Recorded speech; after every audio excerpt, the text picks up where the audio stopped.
And I can speak based on what I wish to see done in Guyana, and that is, one, to make PCOS a public health priority in Guyana. That was Kimberly Manbodh during an exclusive interview with this newscast on Wednesday, sharing her recommendations to government with regards to treatment and care for Guyanese women living with polycystic ovarian syndrome, more commonly known as PCOS.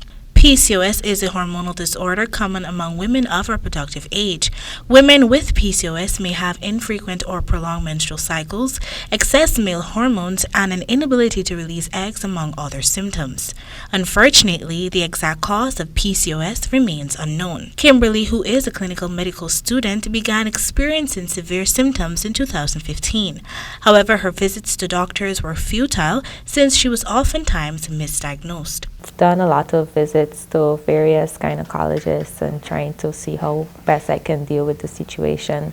And most times I was just backed up with contraceptives and try to lose weight. These recommended treatments were not working and failed to provide any relief to the woman who was living in agony. Frustrated over her circumstances, Kimberly made a decision to quit looking for answers, since it was her belief that there was no solution to her problem. However, all of that changed in 2018 when she visited one doctor who finally had all the answers she needed.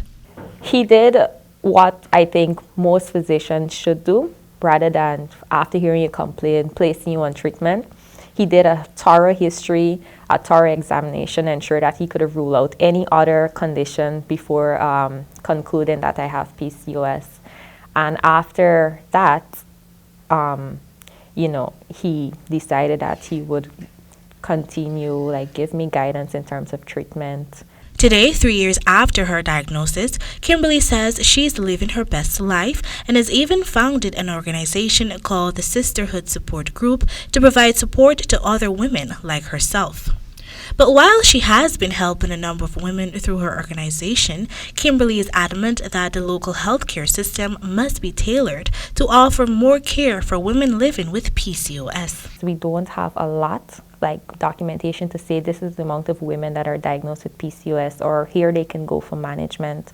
A lot of persons, they might visit their family doctor, their gynecologist, and then they were diagnosed with this, and then we think that, okay, the best way out is to control your hormones, you use OCPs, or, they might issue metformin or something, and then they don't follow up with the patient, so you don't know if your patient's signs and symptoms are improving or they're getting worse. To this end, it was conveyed that she is ready to work with the Ministry of Health to ensure that her vision for improved PCOS care is realized. And of course, to ensure that this happens, I have to work closely with the ministry to help them also develop their skill set and their approach and their management as it relates to PCOS. This year, PCOS Awareness Month is being observed under the theme, Never Choose Indifference, Choose to Fight.